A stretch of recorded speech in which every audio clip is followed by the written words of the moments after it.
vamos falar aqui de pandemia, da CPI da Covid. Mais 1.054 pessoas morreram por Covid-19 nas últimas 24 horas no Brasil. Já são 408.829 óbitos desde o início da pandemia. A média móvel de mortes na última semana chegou a 2.375. Em comparação à média de 2 semanas atrás, a variação foi de menos 16%. A tendência é de queda nos óbitos, mas lembrando sempre que estamos num patamar muito alto. E hoje começam a ser ouvidos na CPI da Covid os ex-ministros da Saúde do governo Bolsonaro. E a gente vai falar sobre esses assuntos e outros com a Lúcia Souto, que é médica sanitarista, pesquisadora da Fiocruz e presidenta do Centro Brasileiro de Estudos da Saúde, o CEBS. Oi, Lúcia, bom dia.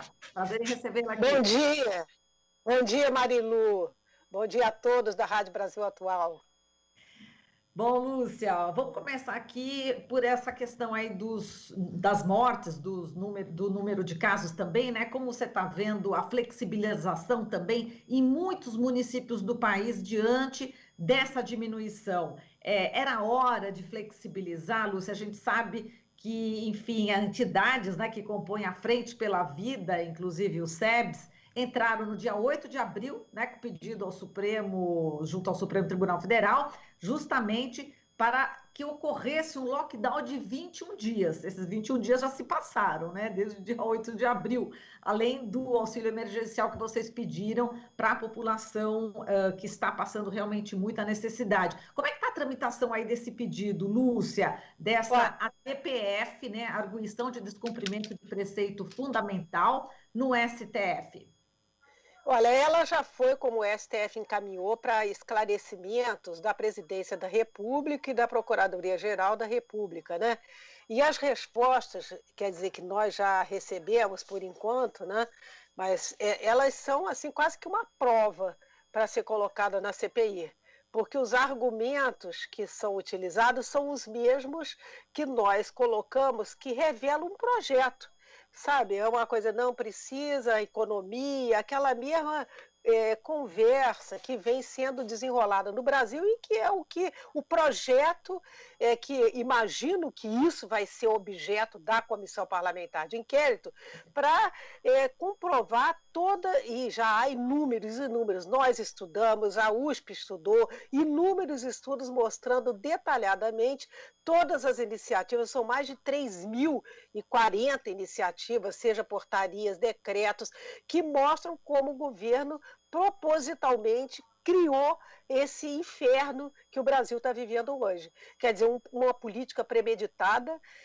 Recentemente, eu não sei se foi ontem, o Washington Post fez um artigo duríssimo contra o Brasil, colocando que não há nem sensibilidade internacional para ajudar o Brasil. Entendeu? Tamanha desmoralização do país diante do mundo inteiro. Quer dizer, um projeto terrível, e essa questão que você pergunta, se era momento de flexibilizar, nós continuamos insistindo que não. Por que não? Eu até me inspiro na expressão que o prefeito Edinho Silva, o mais bem-sucedido exemplo de lockdown no Brasil, de Araraquara, quando ele comenta que o lockdown ele é um pacto social.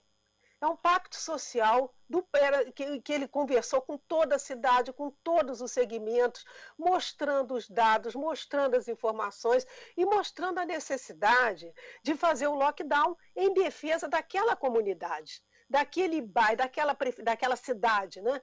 E o Brasil é a mesma coisa. Se houvesse um pacto social em defesa da vida, em defesa do nosso país, quer dizer, seria importantíssimo. Porque o importante nesse momento é ter uma coordenação nacional para que a gente pare, porque a gente não tem vacina suficiente. E isso é importantíssimo, a gente não tem um nível de vacinação que permita tranquilidade ao país, ao contrário. Quer dizer, então, o não fazer o lockdown, que é o ida e vinda, o lockdown sempre a meia boca, que não é lockdown, isso é que está trazendo essa situação. Se nós fizéssemos bem feito uma coordenação nacional que pudesse ter critérios regionais, critérios municipais, mas coordenado nacionalmente, nós já estaríamos num outro patamar, com certeza. Quer dizer, então, o que precisa é um pacto nacional. Esse pacto social nacional, ele teria que ter medidas econômicas. Nós estamos vendo o crescimento incomensurável da população de rua, da fome no país, da miséria. São famílias inteiras de pessoas que perderam emprego, que não têm para onde ir. Em muitos lugares, como é o caso da cidade do Rio de Janeiro, os CRAs, os dispositivos de assistência social, ou seja, de proteção social, foram desativados. Tem 10% de pessoas que eram, no caso do Rio de Janeiro, eram contratos concursados. Hoje, o restante todo eram contratos temporários. Esses contratos temporários finalizaram e não foram substituídos. Quer dizer, então é uma situação que você vê depoimentos de moradores de rua dizendo: eu me sinto, um deles diz assim, eu me sinto magoado com essa situação. Quer dizer, então é um Brasil que está com uma população de rua crescente, uma fome explosiva, porque as pessoas têm o direito à comida, à segurança alimentar. Isso é um básico de direito humano fundamental. Quer dizer, então, o que esse pacto social nacional deveria fazer? Medidas de proteção social robustas, como o auxílio emergencial, pelo menos de R$600 até o final da pandemia, medidas como foi feito em Araraquara, econômicas de apoio aos pequenos empresários que estão fechando as portas, que precisam de apoio. Quer dizer, o Brasil tem todas as condições para atravessar essa situação gravíssima. Mas, no lugar disso, Paulo Guedes diz que não pode ter idoso, que todo mundo precisa morrer, fica debochando da vacina chinesa. Até agora, é inacreditável, entendeu? Numa conversa, quer dizer, um outro general precisa tomar vacina escondido, porque o presidente da República não gosta de que os seus assessores lá se vacinem. Quer dizer, então, essa situação de uma parada, um freio de arrumação no Brasil, ela é extremamente necessária, porque o Brasil está num patamar de 400 mil mortes. A Índia, que é outro grande problema no mundo, tem 4 vezes mais a população do Brasil e metade das mortes. Quer dizer, então, a nossa situação é muito crítica. E o lockdown se faz, sim, Marilu, necessário nesse momento. Então, é uma questão de consciência nacional. A população brasileira, da mesma maneira como a população de Araraquara, que é uma amostra do Brasil, ela compreendeu e se uniu majoritariamente em torno daquela ação coletiva daquela cidade. O Brasil também compreende. A população brasileira tem elementos, tem condições de se colocar a favor da vida. Quer dizer, mas esse governo insiste em trabalhar a favor do vírus, dos desmandos que nós estamos vendo, e essa CPI vai ter muito trabalho para realizar, sabe, Marilu? Porque é necessário, pelo tamanho do estrago. Agora mesmo foi criada a Associação de Apoio aos Direitos das Vítimas da Covid, que é importantíssimo. A quantidade de órfãos da Covid já é algo, pelo menos, em torno de 40 mil órfãos da Covid. Quer dizer, as repercussões dessa situação no Brasil, elas são inúmeras e ainda que nós não conseguimos alcançar a magnitude dessas repercussões. Então, é um momento do Brasil, depois de um ano e dessa tragédia numa escala industrial, entendeu? De mortes, assim, numa situação absurda, da gente ter a consciência de que é necessário mudar mesmo o rumo. Nós precisamos deslocar a ação do Brasil para que a gente possa, com tudo que a gente acumulou durante décadas, porque o Brasil tem um sistema universal de saúde, o Brasil tem o mais exemplar Programa Nacional de Imunização, tudo isso está sendo destroçado. O Brasil, que podia estar sendo um exemplo, está sendo uma chacota global, seja no Parlamento Europeu, seja na imprensa global, seja inclusive na má vontade dos países do mundo em ajudar o Brasil.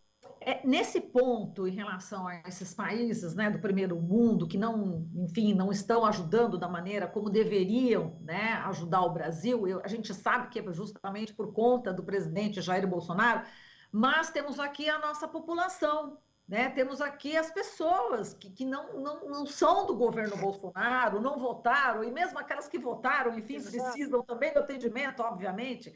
Agora, a gente percebe que na Índia, o que aconteceu? O Reino Unido ajudou, assim, quando começou a explodir, o Reino Unido, já enviou vários insumos, enfim, para poder dar conta, né, dessa tragédia. Aqui no Brasil, eu fiquei pensando, poxa, por que os Estados Unidos já também não atuaram, né? Os Estados Unidos não atuaram de uma forma mais decisiva, pensando na população brasileira, não pensando no governo Bolsonaro. Aí eu emendo uma coisa para você também, Lúcia, que eu acabei de receber do Daniel Reis, ele é um sindicalista, ele é diretor do Sindicato dos Bancários, aqui de São Paulo. Ele está dizendo que o Lula vai estar hoje com o embaixador da Rússia no Brasil, discutindo a liberação da Sputnik V, e também com o embaixador chinês.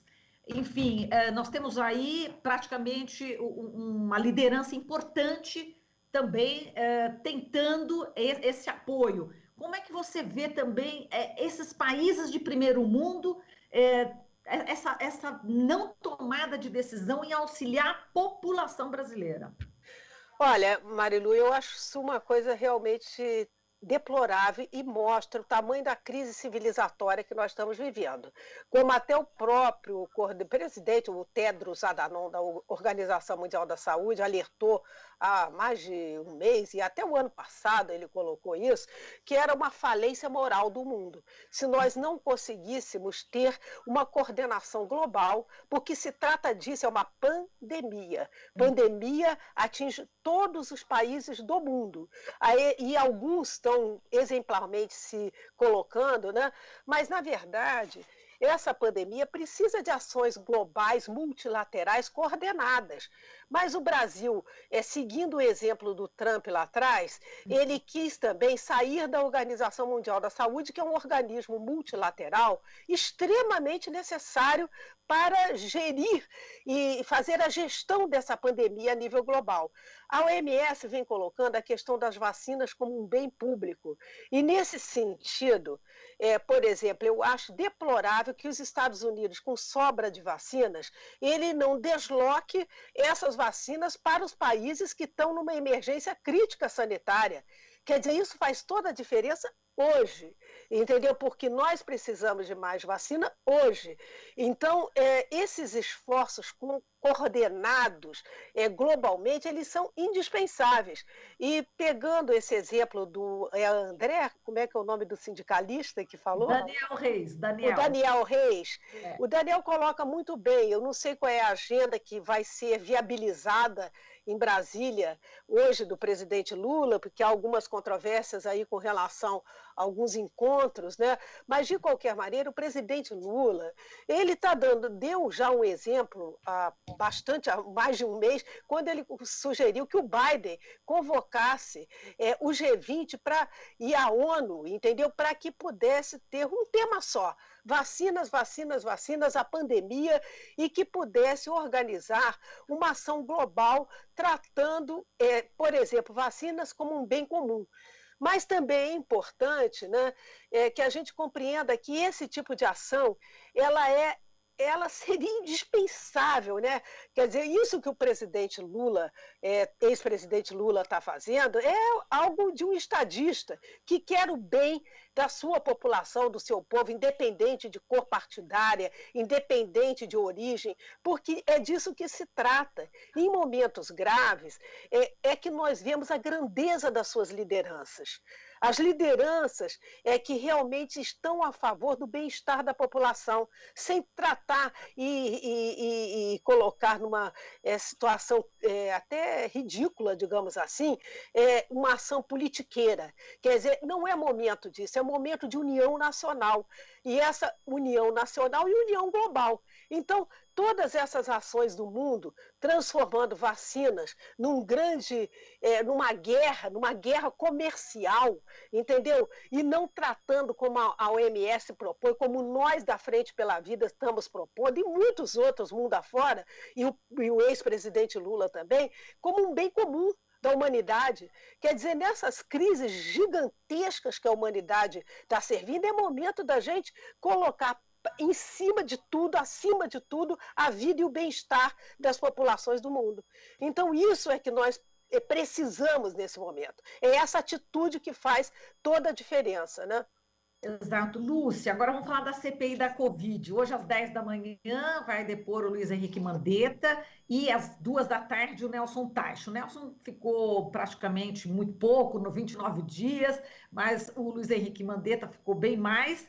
Quais seriam os pontos, né, que você colocaria em relação a essas duas administrações, né, na saúde, na condução da pandemia, tanto do Mandetta quanto do Teich, né? O que você tem a observar em relação a esses dois ex-ministros de Bolsonaro? Bom, o Mandetta, que nós conhecemos bem, né, porque ele foi inclusive um dos deputados que trabalhou muito no sentido de medidas de privatização do SUS, né? Mas na gestão de ministro, e isso é importante que se diga, para a gente conhecer um pouco toda essa trajetória, não é para colocar problemas aqui e ali, mas na função de ministro, ele acabou assumindo um papel importante, porque ele se baseou na ciência, pegou o corpo técnico do Ministério da Saúde altamente qualificado e o tempo inteiro se colocou dessa maneira e, na verdade, chegou a um ponto de ruptura, né, onde que ele tinha que obedecer, a obediência ao presidente da República, né, em medidas completamente fora de evidências científicas, como era o caso, por exemplo, do protocolo do kit Covid, o protocolo da cloroquina e ivermectina, que ele se posicionou contra, disse que não faria aquilo. Então, eu imagino que deve ter bastidores dessa conversa, bastidores dessa situação, que poderão vir à tona e podem ser muito importantes para todos nós, sociedade brasileira. Quer dizer, o Bolsonaro, ele não só impôs, como botou o exército para fabricar cloroquina, vamos lembrar disso. Além de receber o lixo que os Estados Unidos não queria mais, que eram 2 milhões de doses de cloroquina, ele botou a fábrica do Exército para produzir a cloroquina e impôs, naquele momento também, isso como uma conduta prioritária no lugar das medidas de prevenção, daquele informe diário que o Ministério da Saúde dava para a população, que foi praticamente torpedeado. Quer dizer, não pode o Ministério da Saúde dar informação e transparência para a população, tanto que hoje, ô Marilu, o que nós temos é um consórcio de imprensa e o CONAS, o Conselho Nacional de Secretários Estaduais de Saúde, é que faz essa coleta diária de informações transparentes para a sociedade. Mas eu acho que o Mandetta, ele saiu. Ele não concordou com esse tipo de orientação do presidente da República. Imagino que por aí tem substancial conversas, coisas que nós poderemos vir a saber agora. E mesmo Marilu Nelson Teich, tendo ficado pouco tempo, eu acho que nunca entendemos muito bem o motivo real da saída dele, né? O que foi aquilo que motivou ele sair? E nesse que foi que motivou ele a sair, pode ser que a gente se surpreenda também. Eu não acho que o fato do Nelson Teich ter ficado breve, né, ter ficado tão brevemente no Ministério da Saúde, isso significa que ele não poderá aportar à CPI informações muito importantes. Acho que pode. E eu estou apostando, inclusive, nisso. Perfeito. Agora, Lúcia, tem um ponto aqui em relação ao Mandetta, que o próprio Mandetta falava, mas a gente ouvia também vários especialistas falando logo no início da pandemia, quando a pessoa estivesse com sintomas leves, que não procurassem os hospitais e que depois, apenas quando tivesse mais um agravamento da situação, é que poderia socorrer. E aí ocorreram mortes. Esse é um ponto que os senadores governistas estão querendo pegar, né? Esse é um ponto que eles querem explorar em relação ao Mandetta. Agora, é curioso, né? Os próprios senadores governistas apontarem essa questão, né? Eu queria que você falasse um pouco sobre esse início da pandemia, onde não se sabia exatamente o que fazer com os sintomas, quais as recomendações. Você lembra desse Eu início, né? lembro perfeitamente e você está tocando num ponto importantíssimo. Primeiro, porque, como é uma doença completamente nova, nós aprendemos ao longo de um ano a gestão clínica dessa doença, individual e coletivamente. Quer dizer, do ponto de vista clínico, né, havia essa recomendação no início que o ministro Mandetta colocava. E, na verdade, isso ao longo da gestão dos casos concretos começou a se ver que não era bem assim. Mas ele, naquele período, ele estava reverberando, digamos assim, um consenso que havia naquele instante. Mas hoje já se sabe que, por exemplo, a falta de ar, que todo mundo dizia, não, só quando tiver a falta de ar que você vai buscar o socorro em alguma unidade de saúde, isso não era correto. Por quê? Porque se viu que esses sintomas, eles eram imperceptíveis e quando as pessoas já estavam com o pulmão bastante tomado, digamos assim, por uma pneumonia viral. Então, se passou a ter uma outra recomendação, que é exatamente a pessoa ficar muito atenta, tanto que algumas experiências que estão sendo feitas em municípios, o uso de oxímetro para ver a oxigenação, quer dizer, uma série de coisas, porque quando a pessoa, mesmo não sentindo nada, ela já estava numa situação bem mais grave, e isso seria capaz, com esse novo protocolo, de você evitar mortes precocemente, ao identificar um quadro já mais grave, uma instalação mais grave de um quadro clínico, e essa orientação, portanto, mudou. Não naquele momento que ele a fez. Então, essa medida dos governistas, eu acho que pode ser mais um tiro no pé, entendeu? Porque, na verdade, essa situação ela foi sendo criado um consenso, inclusive mundial. A recomendação ela era uma, mas essa recomendação foi se transformando e colocando, olha, não é bem assim. Você mesmo sem ter sintomas de falta de ar, você tem que ficar alerta, tem que saber medir a sua oxigenação, enfim, uma série de medidas que até se tornaram, por exemplo, em alguns exemplos, corriqueira. Tiveram experiências de você distribuir oxímetros para a população, enfim, organizar tanto rastreamento com testagens, isolamento dos casos, coisa que nós não fizemos, e aí os governistas deviam estar preocupados com isso, com todo o projeto a favor do vírus que esse governo fez. Quer dizer, um projeto premeditado, organizado, numa situação que hoje é completamente consensual entre todos nós, da estratégia de rebanho, da imunidade coletiva, da imunidade de rebanho, que foi essa aposta do governo. Quer dizer, distribuindo kit Covid com a cloroquina a rodo no Brasil inteiro, fazendo com que hoje muitas mortes, nós já sabemos, foram provocadas exatamente por isso. Quer dizer, então, um projeto que teve apostar na imunidade de rebanho, distribuir medicamentos não só ineficazes, como com reações adversas gravíssimas, como é o caso da cloroquina, da ivermectina, que há pacientes já com necessidade de transplante de fígado por conta do uso abusivo da ivermectina. Depois também estimular a aglomeração, debochar do vírus, debochar das pessoas que estavam usando máscaras. Quer dizer, é um conjunto de ações que esse governo fez para o Brasil atingir esse patamar inacreditável diante do mundo inteiro, porque além daquele primeiro organismo internacional que afirmou que o Brasil era a pior gestão do mundo da pandemia, isso se confirma. Recentemente, há uma semana atrás, também novamente o Brasil foi colocado como a pior gestão da pandemia do mundo. Não tem nem comparação com a Índia, porque a Índia, com 4 vezes mais a população, tem a metade da nossa morte por Covid, né? Mesmo aquela situação horrorosa que a gente está vendo lá, né?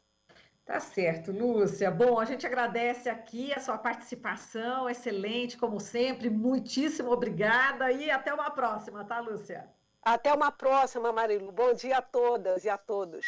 Bom dia. A gente falou aqui com a Lúcia Souto, médica sanitarista, pesquisadora da Fiocruz e presidenta do Centro Brasileiro de Estudos da Saúde, o CEPS. Você está ouvindo Jornal Brasil Atual. As notícias que os outros não dão.